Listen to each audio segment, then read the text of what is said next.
Hello everyone. आज यहाँ पर जो हमारा एक्सक्रीटरी सिस्टम जिसकी कि हम लोग बात कर रहे थे, हम लोगों ने उसमें किडनी तक का फंक्शन देखा कि किडनी में क्या क्या चीजें होती हैं। आज हम लोग उसी के आगे कंटिन्यू करते हैं। ठीक है, तो यहाँ पर जो एक्सक्रीटरी सिस्टम है यानी कि हमारा मानव का जो उत्सर्जन तंत्र है, उत्सर्जन तंत्र में अगर हम लोग देखें कि यहाँ पर बेटा क्या होता है कि जो मेन यूनिट होती है वो होती है क्या, नेफ्रॉन, जो कि फिल्ट्रेशन का काम करता है, यानी कि छनन का काम करता है। ठीक है, फिल्ट्रेशन का मतलब क्या है बेटा, छानना, छानने की बात हो रही है। और इसी नेफ्रॉन की वजह से बना क्या है बेटा, study of the kidney is known as nephrology, यानी कि किडनी यानी कि वृक्क का जो अध्ययन है वो क्या कहलाता है, नेफ्रोलॉजी कहलाता है। ठीक है, अब यहां पर जो नेफ्रॉन है, नेफ्रॉन कहां प्रेजेंट होते हैं, जो हमारा रीनल कॉर्ट्रैक्स होता है और रीनल मेडुला होता है, इन दोनों के बीच में नेफ्रॉन प्रेजेंट होते हैं। नेफ्रॉन बहुत ही छोटी इकाई होती है या बेसिक यूनिट होती है हमारी किडनी की, जहां से ब्लड का फिल्टरेशन होता है और टॉक्सिक मटेरियल हमारी बॉडी से एलिमिनेट हो जाता है। ठीक है, कि जो किडनी का स्ट्रक्चर है यानी कि वृक्क की संरचना है, इसकी अगर बात करें बेटा कि यहां पर ये जो आउटर लेयर है ये तो रीनल कैप्सूल कहला रहा है। ठीक है, रीनल कॉर्टेक्स ये वाला पोर्शन हो गया। अब यहीं पर हम लोग देखिए बेटा, तो जो अंदर का पोर्शन है ये यहां पर, ये जो पोर्शन है आपका, ये पोर्शन कहलाता क्या है, इसका नाम होता है बेटा मेडुला, यानी कि रीनल मेडुला कहलाता है। और यहीं पर जो रीनल पिरामिड्स होते हैं, इसी में यहां पर ये स्ट्रक्चर होते हैं बेटा किसके, नेफ्रॉन के। ठीक है, ये स्ट्रक्चर किसके होते हैं, यहां पर ये नेफ्रॉन्स प्रेजेंट होते हैं, जहां से ब्लड का फिल्टरेशन यानी कि रक्त का छनन हो रहा होता है। ठीक है, ये इसी पोजीशन पर यहां पर ये प्रेजेंट होते हैं। ठीक है, तो नेफ्रॉन की पोजीशन क्या है, रीनल कॉर्टेक्स और रीनल मेडुला के मिडिल में ये प्रेजेंट होता है। दूसरे नंबर पर हम लोग देखें कि यहां पर जो आपका, यहां पर किडनी के स्ट्रक्चर में अगर देखें तो यहां पर जो बेटा आपका पेल्विस का स्टोर होता है, यानी कि जो आपका रीनल मेडुला है, यहां पर रीनल मेडुला के बाद आपका यही पोर्शन आगे ये पेल्विस का आपका पार्ट कहलाता है। पेल्विस के पार्ट में अगर देखें तो जो फिल्टरेट है यानी कि नेफ्रॉन से जो ब्लड फिल्टर हुआ है, ये फिल्टर होकर के कहां पहुंचेगा, यही हमारा जो आपका पेल्विस का पोर्शन है यहां पर स्टोर होता है। और फिर इसके बाद ये जो यूरिथ्रा है या यूरेटर है, यूरेटर के थ्रू आकर के कहां इकट्ठा हो जाएगा, हमारे यूरिनरी ब्लैडर में, यानी कि मूत्रधानी में, जहां पर हमारा यूरिन कलेक्ट होता है। ठीक है, अब एक चीज आप लोगों ने सुनी होगी कि जो आपका लोगों को किडनी स्टोन की प्रॉब्लम हो जाती है, यानी कि लोगों को क्या होता है, जो पथरी की प्रॉब्लम हो जाती है, तो ये जो पथरी है बेटा ये कहां पर होती है, किडनी में। तो ये आपका जो पथरी है ये बेटा यहीं पर जो आपका मेडुला का पोर्शन है, जहां पर फिल्टरेट कलेक्ट हो रहा है, यहीं पर आपका पथरी की प्रॉब्लम होती है, यानी कि स्टोन, जो कि रासायनिक रूप से क्या है पथरी, इसको कहा जाता है कैल्शियम ऑक्जेलेट कहा जाता है, जो किसकी वजह से बनती है, कैल्शियम और ऑक्जेलिक एसिड के मिक्सचर से बनती है। ठीक है, और इसीलिए इसका नाम क्या है, कैल्शियम ऑक्जेलेट। ये आपका यहां पर कलेक्ट हो जाता है और कलेक्ट होने के बाद फिर क्या होगा, यहीं पर स्टोन की प्रॉब्लम, और जब ट्रीटमेंट किया जाएगा तो ये ट्रीटमेंट के थ्रू शरीर से बाहर बहिष्कृत कर दिया जाता है। ठीक है, क्लियर। अब साथ ही साथ जो किडनी स्टोन है इसको हिंदी में अश्मरी कहा जाता है। क्या कहते हैं, अश्मरी की समस्या जो हो जाती है। ठीक है बेटा, अब यहां पर तो बात हो गई हमारे नेफ्रॉन की कि नेफ्रॉन कहां पर प्रेजेंट होता है। ठीक है, क्या क्या चीजें हैं। अब इसके बाद हमारा जो कंपोनेंट है यानी कि एक्सक्रीटरी सिस्टम में यूरेटर, यूरेटर का काम क्या होता है बेटा, ये हमारी जो किडनीज हैं, किडनी में जो वेस्ट मटेरियल कलेक्ट हुआ है इसको लेकर के कहां आएगा बेटा, इसको लेकर के ये आएगा हमारे यूरिनरी ब्लैडर यानी कि मूत्राशय में लेकर के आने का काम करता है। ठीक है, अब यहीं पर यूरिनरी ब्लैडर की अगर हम लोग बात करें तो जैसे कि आप यहां पर इमेज में देख पा रहे होंगे कि यहां पर क्या है, जो यूरेटर है ये आपकी यूरेटर है, मूत्र नली है, जो कि किडनी से जो वेस्ट मटेरियल है, फिल्टरेट है, उसको लेकर के कहां पर आ रही है, हमारे यूरिनरी ब्लैडर में लेकर के आ रही है। अब यूरिनरी ब्लैडर में यूरिन क्या होता है, कलेक्ट होता है, और यूरिन कलेक्ट होने के बाद जो हम लोगों को प्रेशर महसूस होता है, ठीक है, वो प्रेशर इसी के कारण हमें महसूस होता है कि इसमें जो नर्व सेल्स अटैच होती है ये सिग्नल देती हैं हमारे ब्रेन को कि अब थैली भर गई है और इसको खाली करके आओ। ठीक है, अब यहां पर एक पॉइंट क्या है, अगर हम यूरिनरी ब्लैडर की बात कर रहे हैं तो यूरिनरी ब्लैडर जो है ये एक बलून शेप का, यानी कि जो गुब्बारे की सी आकृति है उस आकृति की एक संरचना होती है। साथ ही साथ हम लोग अगर देखें तो इसका काम क्या होता है यूरिनरी ब्लैडर का, ये कलेक्शन ऑफ यूरिन, यानी कि मूत्र को, यूरिन को ये क्या करता है, इकट्ठा करता है, और साथ ही साथ अगर देखें तो ये इकट्ठा करके फिर एक साथ रिलीज करवाता है। दूसरा पॉइंट यहां पर क्या है कि इसकी कैपेसिटी कितनी होती है, यानी कि कुल क्षमता कितनी होती है। तो हमारा यूरिनरी ब्लैडर जो है इसमें आपका 600 ml, यानी कि 600 ml इसकी कैपेसिटी होती है, यानी कि कुल क्षमता कितना मूत्र आ जाएगा इसमें, तो 600 ml इकट्ठा हो जाएगा। तो क्या जब 600 ml भर जाएगा तभी हमें प्रेशर महसूस होता है? नहीं, प्रेशर जो महसूस होता है हमको वो जब ये जस्ट हाफ फिल्ड हो जाता है, यानी कि 300 ml यूरिनरी ब्लैडर में यूरिन फिल हो जाएगा, जस्ट हाफ, तब हमें क्या लगेगा, टॉयलेट करने के लिए, यानी कि मूत्र विसर्जन की अगर बात की जाए तो यहां पर हमें एहसास होने लगेगा, यहीं से सिग्नल जाएगा हमारे ब्रेन में। ठीक है, साथ ही साथ यहां पर जो इसकी जो दीवारें होती हैं इनमें कुछ रिसेप्टर्स प्रेजेंट होते हैं, और यही रिसेप्टर्स आपका क्या करते हैं, सिग्नल्स को भेजने का काम करते हैं। ठीक, क्लियर। और यहां पर आपका क्या होता है कि जो लोअर पार्ट होता है इसका, ठीक है, जो निचला भाग होता है यूरिनरी ब्लैडर, यहां पर अगर देखें तो जहां से यूरिथ्रा अटैच है, ठीक है, यहां पर स्फिंक्टर्स प्रेजेंट होते हैं। ठीक है, क्या प्रेजेंट होते हैं बेटा, स्फिंक्टर्स प्रेजेंट होते हैं जो कि यूरिन को होल्ड करने में मदद करते हैं। अब स्फिंक्टर्स यूरिन को होल्ड करने में मदद कैसे करेंगे हम लोगों में, तो बेटा जो स्फिंक्टर्स हैं हम लोगों को प्रेशर तो लगता है लेकिन हम लोग फिर भी अपने यूरिन को क्या कर लेते हैं, होल्ड कर लेते हैं। ठीक है, लेकिन अगर इसी को ओल्ड एज, यानी कि वृद्धावस्था में अगर देखा जाए, या किड्स की अगर हम लोग बात करें, यानी कि छोटे बच्चों की, तो वो यूरिन को होल्ड नहीं कर पाते हैं। क्यों? क्योंकि ये जो स्प्रिंक्चर है बच्चों में ये 3 साल तक प्रॉपरली डेवलप्ड ही नहीं होते हैं। भाई अगर आगे का स्प्रिंक्चर डेवलप नहीं है तो ये यूरिन को होल्ड नहीं कर पाएगा, और इसीलिए बच्चे अक्सर बिस्तर गीला करते रहते हैं, जो कि आप लोगों ने देखा होगा। ठीक है, वृद्धों में प्रॉब्लम क्या होती है कि जब उन्होंने अपना पूरी एज कवर कर लिया है तो ये जो स्प्रिंक्चर्स हैं ये फंक्शन करते करते क्या हो जाते हैं, हार्ड हो जाते हैं, और जब ये हार्ड हो जाएंगे तो क्या होगा, हार्ड हो जाएंगे तो ये प्रेशर को होल्ड नहीं कर पाएंगे, और ये प्रॉब्लम आपका सीनियर सिटीजन्स में होती है, और इसीलिए वो फ्रीक्वेंट यूरिनेशन के लिए जाते हैं। ठीक है, क्लियर। तो यहां पर लोअर पोर्शन में क्या प्रेजेंट है बेटा, स्फिंक्टर्स प्रेजेंट है। प्रॉब्लम किस में होती है, किड्स में ये डेवलप नहीं हुए, जबकि ओल्ड एज में अगर देखा जाए तो क्या हो जाते हैं, ये हार्ड हो जाते हैं। ठीक है बच्चा, क्लियर।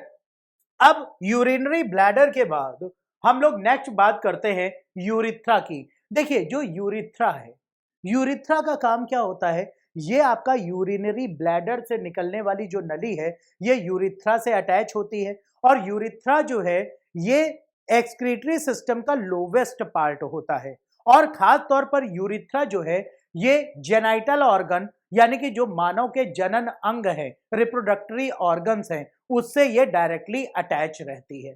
ठीक है, और साथ ही साथ ये सेक्सुअल ऑर्गन से अटैच है। अब यहां पर जैसे कि आप लोग इमेज में देख पा रहे होंगे बेटा कि यहां पर आपका ये आपका क्या है, यूरिथ्रा है। ठीक है, स्फिंक्टर्स यहां पर आपके प्रेजेंट थे। अब यहां पर जो यूरिथ्रा है ये जेनाइटल ऑर्गन यानी कि मानव जननांग से जुड़ी है। इसकी लेंथ से रिलेटेड क्वेश्चन आपका बनता है कि लेंथ कितनी होती है, तो मेल्स की अगर हम लोग बात करें यानी कि पुरुषों की अगर बात की जाए तो पुरुषों में जो यूरिथ्रा है इसकी लंबाई कितनी होती है, लगभग 20 सेंटीमीटर स्टैंडर्ड है। ठीक है, ये एक एवरेज लेंथ है एडल्ट ह्यूमन की, एवरेज लेंथ कितनी है बेटा? 20 सेंटीमीटर लंबाई होती है किसकी? यूरिथ्रा की। वहीं अगर फीमेल्स की बात करी जाए तो फीमेल्स में ये 4 सेंटीमीटर लंबा होता है यूरिथ्रा। ठीक है, फीमेल्स में यूरिथ्रा क्या है? 4 सेंटीमीटर, जबकि मेल में 20 सेंटीमीटर लेंथ होती है। ठीक, अब यहां पर यूरिथ्रा के बाद हम लोगों ने ये तो सारे डिस्कस कर लिया कि जो हमारा एक्सक्रीटरी सिस्टम है इसके पार्ट कौन कौन से हैं। अब हम लोग बात करते हैं बेटा नेफ्रॉन की, और नेफ्रॉन से रिलेटेड देखा जाए तो यूरिन का फॉर्मेशन कैसे होता है, कैसे हमारी बॉडी में ऑस्मो रेगुलेशन, साथ ही साथ वाटर बैलेंस होता है, कौन कौन से पार्ट होते हैं हमारे नेफ्रॉन के। ठीक है, तो यहां पर नेफ्रॉन की अगर हम लोग बात करें तो नेफ्रॉन सबसे पहली चीज क्या है? It is the basic unit of excretory system और किडनी, यानी कि ये हमारे बहिष्करण तंत्र या वृक्क की सूक्ष्मतम इकाई या मूलभूत इकाई होती है। दूसरी चीज, ये आपका एक ट्यूबुलर शेप स्ट्रक्चर होता है, यानी कि नलिका सी से संरचना होती है, और नेफ्रॉन की लंबाई लगभग 35 टू 55 मिलीमीटर होती है। ठीक है, 35 से 55 मिलीमीटर लंबा होता है हमारा एक नेफ्रॉन, जो कि किडनी यानी कि वृक्क में प्रेजेंट होता है। ठीक, क्लियर। दूसरे पॉइंट में हम लोग देखें तो ये आपका क्या करता है बेटा? ये एक छोर पर बंद होता है जिधर आपका एक कैप्सूल प्रेजेंट होता है। साथ ही साथ यहां पर अगर देखा जाए नेफ्रॉन में, तो नेफ्रॉन में आपके कई सारे पोर्शंस होते हैं, जैसे कि आप स्ट्रक्चर से यहां पर समझ सकते हैं। देखिए बेटा, यहां पर कई सारे पॉइंट्स आते हैं जो कि आपको ध्यान रखना है। ठीक है, एक तो जो हमारा ये किडनी है, किडनी का पोर्शन हमने आपको बताया था कि कॉर्टेक्स और मेडुला के बीच में क्या प्रेजेंट है बेटा? नेफ्रॉन प्रेजेंट होते हैं। नेफ्रॉन की संरचना की अगर बात करें तो एक तरफ यहां पर क्या होता है बेटा? ग्लोमेरुलस प्रेजेंट होता है और रीनल कैप्सूल होता है। अब ये जो रीनल कैप्सूल है, ये जो बबल शेप का स्ट्रक्चर है, इसी को बाउमैन कैप्सूल भी कहा जाता है। तो रीनल कैप्सूल या बाउमैन कैप्सूल में क्या होता है बेटा? यूरिन का फिल्टरेशन होता है, यानी कि यूरिन का फिल्टरेशन, यानी कि यूरिन बनेगा कैसे? तो यहां पर बेटा जो ब्लड वेसल्स होती हैं, जो बॉडी से टॉक्सिक कंटेंट लेकर के आ रही हैं, ये टॉक्सिक कंटेंट प्रेशर की वजह से यहीं पर फिल्टर होगा और वेस्ट मटेरियल बाहर निकल जाएगा, और फिर आपका ये रीनल ट्यूब्यूल्स में पहुंच जाता है, जो कि नेफ्रॉन के ही पोर्शन में आती है। रीनल ट्यूब्यूल्स में अगर देखा जाए तो इसमें क्या होता है? प्रॉक्सिमल कन्वोल्यूटेड ट्यूब्यूल, यानी कि जो आपका ग्लोमेरुलस है, ग्लोमेरुलस के बाद यहां पर पीसीटी यानी कि प्रॉक्सिमल कन्वोल्यूटेड ट्यूब्यूल होता है। फिर ये जो लूप है इसको कहा जाता है लूप ऑफ हेनले, यानी कि हेनले का लूप इसको कहा जाता है। और लूप ऑफ हेनले के बाद यहां पर जो थिकेंड पॉइंट है, यानी कि मोटा भाग है, ये आपका कहलाता है डिस्टल कन्वोल्यूटेड ट्यूब्यूल, यानी कि इसको कहते हैं डीसीटी। और ये फिर आपका यूरिनरी पोर्शन है, यानी कि कलेक्टिंग डक्ट है, उससे ये आपका क्या रहता है? जुड़ा हुआ रहता है। ठीक है बेटा, क्लियर। बेसिकली नेफ्रॉन के स्ट्रक्चर में देखा जाए इसको दो पार्ट में बांटते हैं। एक तो कहलाता है रीनल कार्पल्स, ठीक है, और दूसरा होता है रीनल ट्यूब्यूल। ट्यूब्यूल जैसे लिखा हुआ यहां पर आप समझ सकते हैं कि ये ट्यूब लाइक स्ट्रक्चर होगा। कैसी संरचना होगी बेटा? ट्यूब लाइक स्ट्रक्चर होगा, जो कि रीनल ट्यूब्यूल है। और रीनल कार्पल्स की अगर बात करें तो यहीं पर बाउमैन कैप्सूल होता है, जहां से ब्लड का फिल्टरेशन और यूरिन का फॉर्मेशन होता है। ठीक, इतना पॉइंट क्लियर है।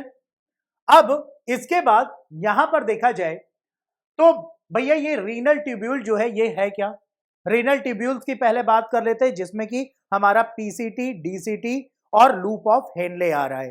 ठीक है, यहां पर फंक्शन क्या क्या होते हैं?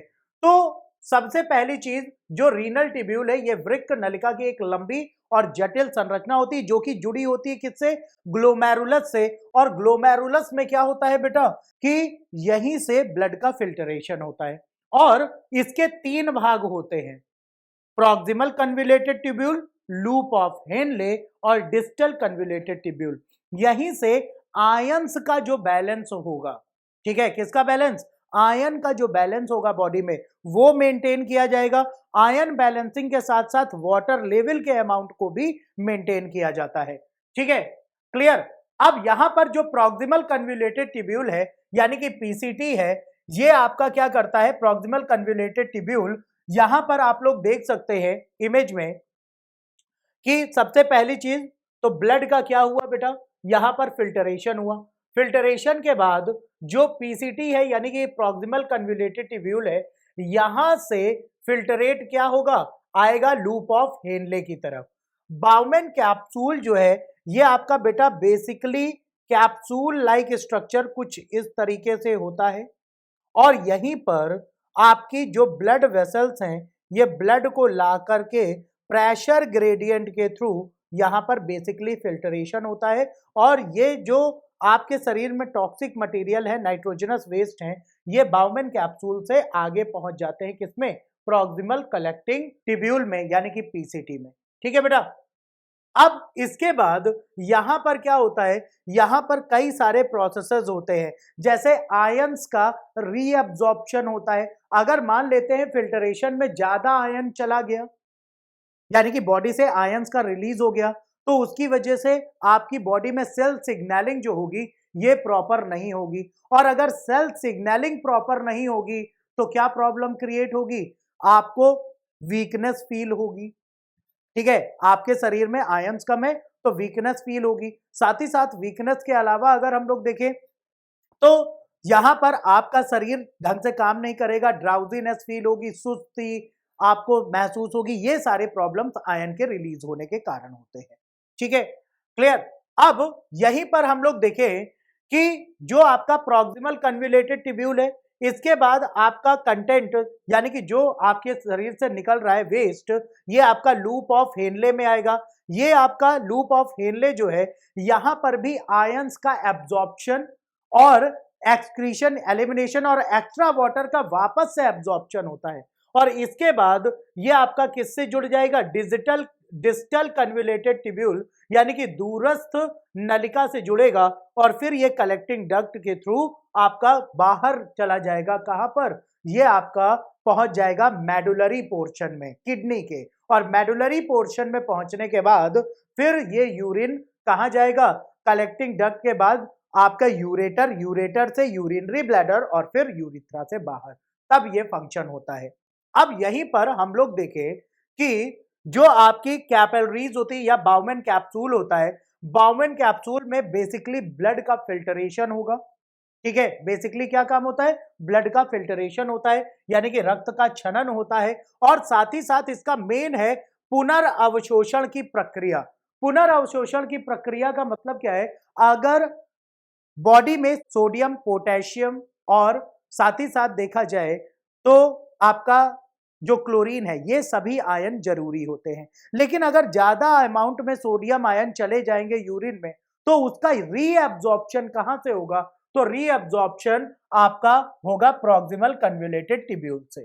ठीक है, साथ ही साथ अगर हम लोग बात करें कि बॉडी से इलेक्ट्रोलाइट्स, ये डायरेक्ट क्वेश्चन आपको मिलते हैं कि बॉडी में जो इलेक्ट्रोलाइट्स हमारे पहुंचते हैं, ठीक है, इलेक्ट्रोलाइट्स आपके सेल सिग्नलिंग को मेंटेन करते हैं, सेल सेल कम्युनिकेशन को स्थापित करने का कार्य करते हैं और ये इलेक्ट्रोलाइट के बैलेंस को मेंटेन करने में ये खास तौर पर मदद करते हैं।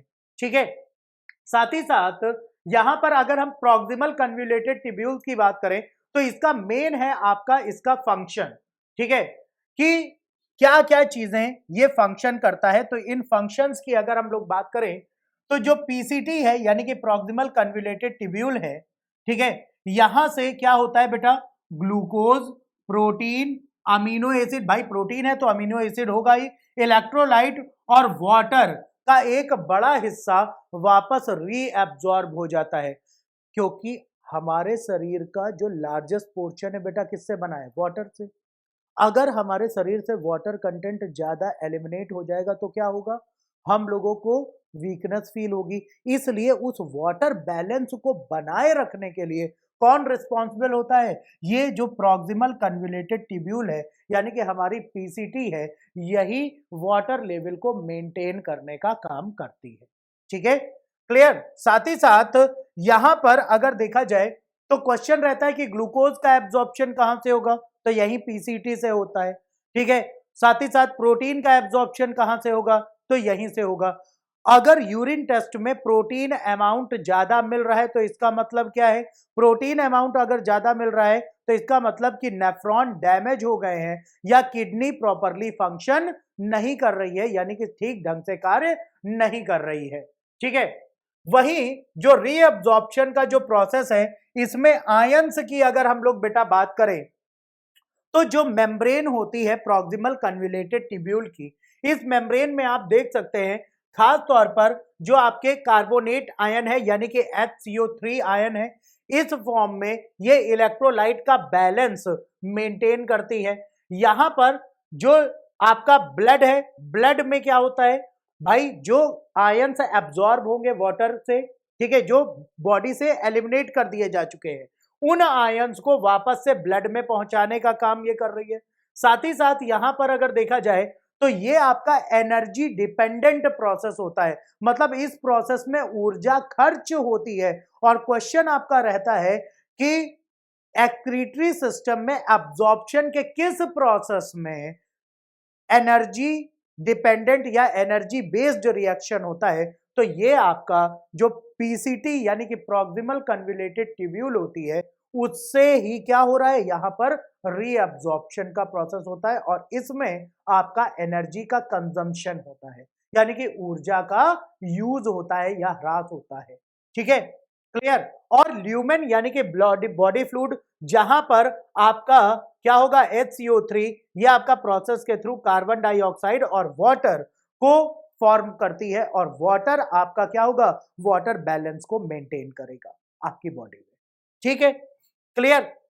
अब पीसीटी के बाद हम लोग बात करें लूप ऑफ हेनले की, तो भैया लूप ऑफ हेनले में भी आपका क्या होता है बेटा, यही एब्जॉर्प्शन और आयंस का प्रोसेस यहां पर भी चलता रहता है। और साथ ही साथ अगर देखें तो इसमें लूप ऑफ हेनले में एक आपका क्या होता है, डिसेंडिंग प्रोसेस होता है, यानी कि नीचे जाती हुई नलिका होती है, और दूसरा आपका असेंडिंग होता है। अब यहां पर क्या चीजें होती है, क्वेश्चन पूछा जाता है कि हमारी बॉडी में जो NaCl यानी कि नमक का बैलेंस है वो कहां से होता है, तो ये लूप ऑफ हेनले से होता है। और साथ ही साथ यूरिया का जो एलिमिनेशन है ये कहां से होता है, तो जो यूरिया का एलिमिनेशन है ये भी हमारा कहां से होगा, लूप ऑफ हेनले से ही होगा। और इसी के कारण से फिर बनता है यूरिक एसिड, और ये आपका बॉडी से एलिमिनेट होता है। अगर एलिमिनेट नहीं हुआ तो बॉडी में यूरिक एसिड जमेगा और उठने बैठने पर जो घुटनों से चटकने की आवाज आती होगी, या आप लोग जैसे कभी कोई फंक्शन करते हैं, कोई वर्कआउट करते हैं, तो आपकी एल्बोज से चटकने की आवाज आती है, घुटनों से चटकने की आवाज आती है, ये यूरिक एसिड की वजह से होता है। और अगर आप लोग पानी कम पीते हैं तो खास तौर पर यूरिक एसिड आपकी बॉडी में डिपॉजिट होगा। ठीक है, यहीं पर आपका वाटर बैलेंस और आयन का बैलेंस होता रहता है। ठीक है, और ये आपका लूप ऑफ हेनली का एक्टिव ट्रांसपोर्ट है। एक्टिव ट्रांसपोर्ट में क्या होता है, सोडियम इंटर करता है, वाटर बाहर जा रहा है। लेकिन जो पैसिव ट्रांसपोर्ट है, इसमें सोडियम कंटेंट बाहर जाएगा और वाटर अंदर जाएगा, यानी कि यूरिन में। ठीक है, क्लियर। तो ये लूप ऑफ हेनले का यानी कि हेनले लूप का आपका प्रोसेस हो गया। अब लूप ऑफ हेनले के बाद फिर आता है कहां पर, ये आपका डीसीटी यानी कि डिस्टल कन्वोल्यूटेड ट्यूब्यूल, और ये फिर कलेक्टिंग डक्ट में आपके जुड़ता है। तो लूप ऑफ हेनले में आपके क्या क्या चीजें हो रही हैं, इलेक्ट्रोलाइट बैलेंस हो रहा है। इलेक्ट्रोलाइट बैलेंस के साथ साथ अगर देखें तो यहां पर आपका जो वाटर का रीअब्जॉर्प्शन आपका प्रोसेस हो रहा है। और इसके बाद अगर हम बात करें डिस्टल कन्वोल्यूटेड ट्यूब्यूल की, तो जैसे प्रॉक्सिमल कन्वोल्यूटेड ट्यूब्यूल में पीसीटी में काम हो रहा था, वैसे ही डीसीटी में भी काम होता है। और ये भी आपके शरीर में क्या करती है, यहां पर अगर देखिए तो ये भी आपका एनर्जी डिपेंडेंट प्रोसेस है, जिसमें कि एटीपी कंजम्पशन होता है, यानी कि ऊर्जा का यहां पर क्या होगा, ऊर्जा का यहां पर यूज होगा। साथ ही साथ हम लोग अगर देखें तो ये बॉडी में आपका क्या कर रहा है, आपका पूरी तरीके से आपका आयंस का बैलेंस करवाता है। ठीक है, और फिर इसके बाद आपका जो डिस्टल कन्वोल्यूटेड ट्यूब्यूल है, यहां पर आप देख सकते हैं कि ये आपका carbonate ion, ammonia, potassium, hydrogen, जो आपके हाइड्रोजन डीसीटी है, ये सभी आपकी बॉडी में क्या करते हैं, इनका बैलेंस रखता है। और ये आपके ब्लड को या ब्लड के पीएच या बॉडी के पीएच मेंटेन को, यानी कि पीएच मान को आपका सही ढंग से सुव्यवस्थित रखने का कार्य करता है। ठीक है, क्लियर। और सोडियम पोटेशियम आयन का बैलेंस होगा तभी हमारे ब्लड का भी पीएच लेवल मेंटेन रहता है। ठीक है, क्लियर। तो ये आपका फिर आता है कलेक्टिंग डक्ट, और कलेक्टिंग डक्ट में इलेक्ट्रोलाइट संतुलन यानी कि हाइड्रोजन और पोटेशियम आयन आपके क्या होते हैं, ये स्रावित होते रहते हैं और आपकी बॉडी से फिर यूरिन के थ्रू आपकी बॉडी से एलिमिनेशन हो जाता है। अब यहां पर एक मेजर क्वेश्चन आपका बनता है बेटा, मेजर क्वेश्चन क्या बनता है कि जो आपके नेफ्रॉन होते हैं, ठीक है, नेफ्रॉन की अगर बात की जाए तो नेफ्रॉन जो होते हैं ये कितने टाइप्स के होते हैं, टाइप्स ऑफ नेफ्रॉन के बारे में खासतौर पर क्वेश्चन पूछा जाता है। तो यहां पर नेफ्रॉन दो तरीके के होते हैं, कौन कौन से? एक तो होता है हमारा कॉर्टिकल नेफ्रॉन। कॉर्टिकल नेफ्रॉन जो किडनी का जो कॉर्टेक्स का पोर्शन है, उस कॉर्टेक्स के पोर्शन में जो नेफ्रॉन प्रेजेंट होगा उसको कहा जाता है कॉर्टिकल नेफ्रॉन। और किडनी में लगभग कुल जो हमारे टोटल नेफ्रॉन प्रेजेंट है 1.2 मिलियन, उनका 80% नेफ्रॉन जो है बेटा ये आपके होते हैं कॉर्टिकल नेफ्रॉन्स। ठीक है, क्लियर। और दूसरा होता है हमारा मेडुलरी नेफ्रॉन, और ये आपके कहां पर प्रेजेंट होते हैं? देखो, कॉर्टेक्स है, कॉर्टेक्स के बाद फिर नेफ्रॉन है और फिर मेडुला का पोर्शन है किडनी में। तो जो मेडुला के पोर्शन में नेफ्रॉन प्रेजेंट होते हैं उनको मेडुलरी नेफ्रॉन कहा जाता है, और जो कॉर्टेक्स के पोर्शन में नेफ्रॉन प्रेजेंट होते हैं उनको कॉर्टिकल नेफ्रॉन कहा जाता है। कॉर्टिकल नेफ्रॉन 80% होते हैं टोटल नेफ्रॉन के, जबकि जो हमारे मेडुलरी नेफ्रॉन्स होते हैं ये टोटल नेफ्रॉन का 20% प्रेजेंट होते हैं। ठीक है, क्लियर। और नेफ्रॉन का बेसिक रोल पता ही है कि ब्लड को फिल्टरेशन करना, ये प्रोसेस था यूरिन का फॉर्मेशन और नेफ्रॉन के टाइप्स का। ठीक है, so that's all, thank you.